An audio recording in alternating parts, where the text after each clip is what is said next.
I am reading such a good book. Okay, so I'm waiting for the second book in the Dandelion Dynasty to come in the mail. I ordered it from the UK and it's taking forever. I thought it would be here by now. I thought I'd be reading it by now, but I'm still not. So I wanted something really quick and engaging to read that I could just blow through in a couple of days while I wait for Dandelion Dynasty to come in. And so what I did was I went to my spreadsheet. So I posted a video last month, I think, where I was reading it for the first time, and at the end of the video I asked for people to give me suggestions for their favorite non-King horror books. And one of my amazing mods on my Discord, Lynn, who basically keeps track of my life for me, went through, without me asking her to, she's just a kind person, went through every comment that came in the first 12 hours of that video going live and collected all of y'all's suggestions and made it into a spreadsheet for me. That's ridiculous. Anyway, so I went through that spreadsheet and I wanted to pick something that was short and that I thought would be really engaging and something that my library had so I could just access it right away. I didn't have to go purchase it anywhere. So I picked out a couple of books that look really interesting to me, but I'm gonna have to order to get them in my hands. But one that I knew that I could get immediately, that my library had available right now, I could drive to the library in that moment and get it, was The Phantom of the Opera. When I saw this on the spreadsheet, I was like, why in the world have I still not read this book? I haven't ever seen a movie on this story. I haven't ever seen a play on this story. I don't even know the plot line of this story. I don't know anything about this. I just know that everybody else in the world knows about this. So why don't I yet? So I'm reading the book. I just finished chapter 8, which means I'm 105 pages in. I love it. I was skeptical when I first entered into the story and I realized, oh no, is this a bit of a mystery? And I historically don't really like mysteries, but I love it. Okay, so you probably know the plot line, so I'll keep it real brief.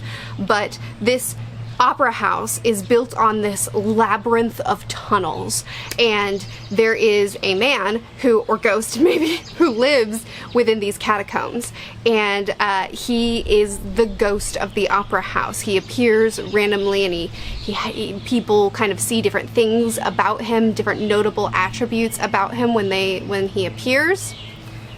This opera house has just changed hands. It's under new ownership, and the new owners aren't necessarily willing to continue on with what the previous owners did, the kind of arrangement that they had with this ghost.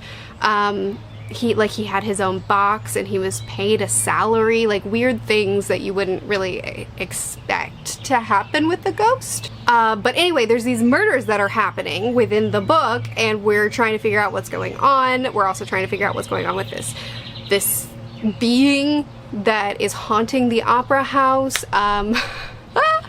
I love it, not because it's a mystery or because I'm even attempting to solve it. Like, I'm not even trying. And part of what makes me mad about mysteries a lot of times is that I try to solve the mystery and it gets, a lot of times, not all the time, a lot of times mysteries just get so convoluted that I'm like, this isn't even fun anymore. But I'm not even trying with this book because I'm just enjoying the drama. So this is a gothic horror, maybe a gothic romance.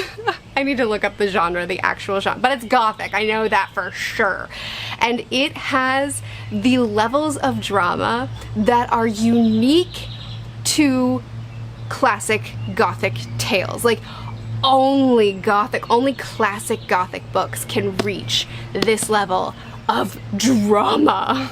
Everyone and everything in this book is so over the top in the most charming and engrossing way. The way they react to one another, the way you've got this guy who's literally stalking a woman, and the woman's boyfriend is like, I'm really jealous right now.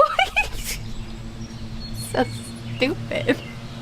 Oh, no one's really very likable, but in the best way. Everybody's reactions to everything is just like so classic. I don't know if that makes sense, but if you read classics, then I think you'll get me. Like, there is a certain drama, there's a certain over-the-topness that certain types of classic books can do that nothing else could ever replicate. and I eat it up. Oh my goodness, it reminds me a lot of course I'm not going to remember the title of it now that I've started to talk about it.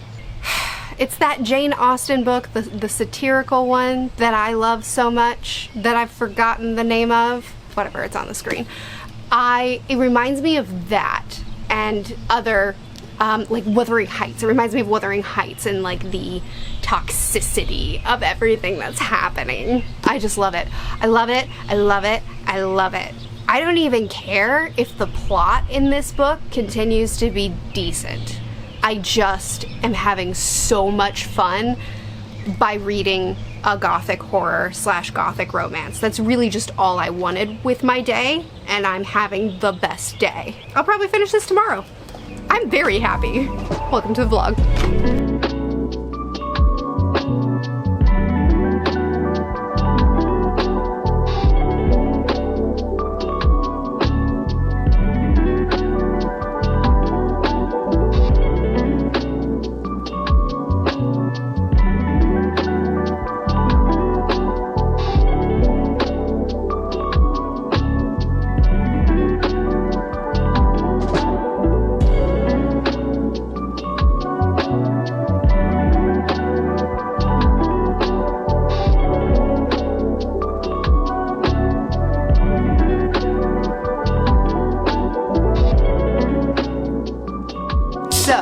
Not only did we have all the drama, not only did we have characters that were just fools, but we had such a compelling story. We had a mystery that, again, I didn't try to solve, so I can't tell you if it was easy to solve or not, but what I can tell you is that it was good.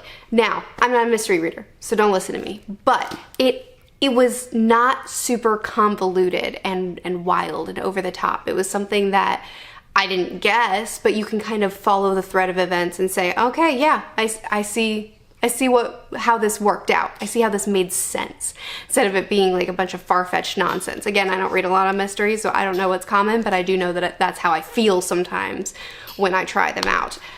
We had characters that morally horrible, yet somehow also sympathetic. Doesn't make sense, but not in a way like, I don't think you're a good guy. I don't want to hang out with you, but I was just swept up in the plight. Does that make sense? I don't know.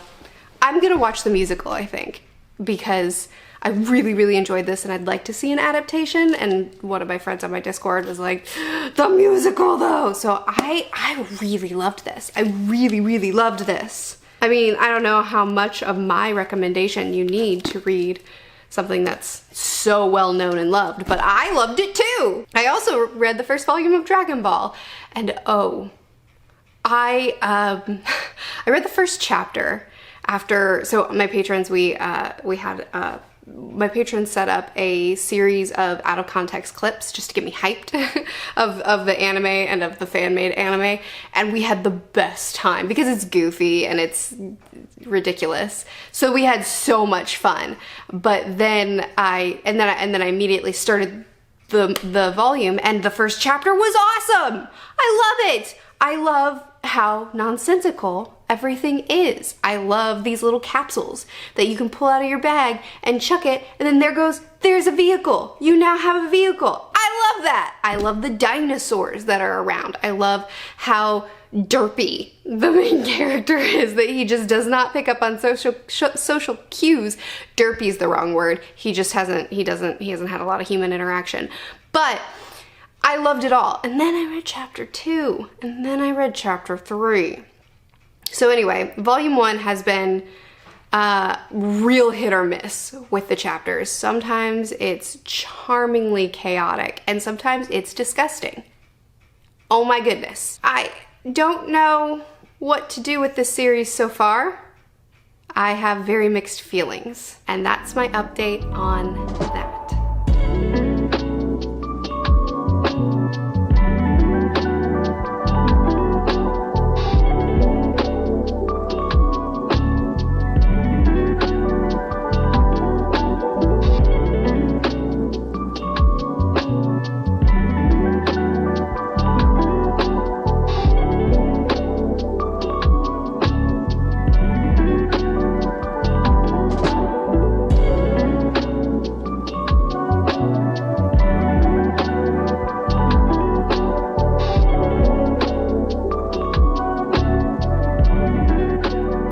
section of the vlog, once again dedicated to Malazan. I have finished part 2, and I don't even know how to talk about it all. I'll try to remember everything that I need to talk to you about. As I said in the last vlog, I'm going to avoid using most names here because Malazan is a series where the stakes are high, people do die, but also resurrection is a factor in this series.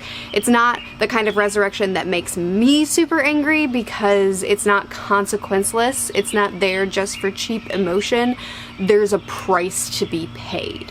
So there's a lot of factors here, but I want to avoid using, I think there's only one name I'm going to use in this little Malazan chat section, and that's because I don't want to spoil anything. So, part 2 of the Bonehunters. Oh my goodness! Oh my goodness! This might be my favorite and least favorite battle of the entire series so far. It was so long, but it didn't feel so long. It was so engrossing and horrifying and shocking. Someone that I cared about and trusted very much, and other characters trusted, has thrown me for a loop. And I both understand and am furious. I'm so mad at this character and at everything that other characters had to do in response. Like, I understand what brought you to this point, but how dare you is how I feel still. I finished it a couple days ago, that particular battle, and I'm just like, how dare you? Oh my goodness. The one character that I do want to talk about by name is Pust. Is Carl? I have no idea. Pust. I love him. It's so stupid. He's so stupid. But also, oh my goodness. The humor around him, he's the kind of character that he says stuff and we're all laughing at him, not with him, because it's so absurd. I'll quote one of his lines in my spoiler review. But then he walks into the room and people are aware of his presence. People respond to him. And I kind of love that sort of dynamic of, you're a bit of a fool, eh? But also, oh my goodness.